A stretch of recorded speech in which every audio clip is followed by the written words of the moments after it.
রয়েছেন যে শরীয়তপুর জেলার জাজিরা থানাধীন বিলাসপুর ইউনিয়নে গতকাল অর্থাৎ গত 5 এপ্রিল 2025 তারিখে সংঘটিত একটি ঘটনা, যেখানে একটি ভিডিও পর্যালোচনায় আমরা দেখতে পাই একটি মাঠ সদৃশ্য স্থানে বিপরীত পক্ষ মুখোমুখি অবস্থান নিয়েছে এবং তারা বালতিতে করে সেই স্থানে হাত বোমা বা ককটেল সদৃশ্য বস্তু তারা সেখানে নিয়ে গিয়েছে এবং তারা আক্রোশের বশবর্তী হয়ে এই হাত বোমাগুলো তারা প্রতিপক্ষের উপরে নিক্ষেপ করছে।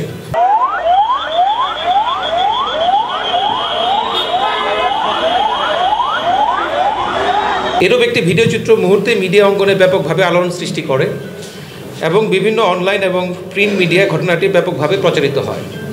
নিন্দাজনক এই ঘটনাটি সংশ্লিষ্ট এলাকা এবং দেশবাসীর মনে উৎকণ্ঠা এবং শঙ্কার ছায়া ফেলে। এই চাঞ্চল্যকর ঘটনাটি র্যাব ৮ বরিশালের নজরে আসা মাত্র নাশকতাকারীদেরকে আইনের আওতায় নিয়ে আসার জন্য আমরা আমাদের ছায়া তদন্ত এবং গোয়েন্দা নজরদারি বৃদ্ধি করি। পরবর্তীতে আধুনিক তথ্য প্রযুক্তির সহায়তায় আমাদের র্যাব ৮ CPC 3 মাদারীপুর ক্যাম্প এবং র্যাব 3 CPSC ঢাকা ক্যাম্প তাদের উভয়ের যৌথ অভিযানে আমরা ঢাকা মহানগরীর শাহজাহানপুর এলাকা থেকে এই অভিযুক্ত কুদ্দুস ব্যাপারীকে আটক করতে সক্ষম হই।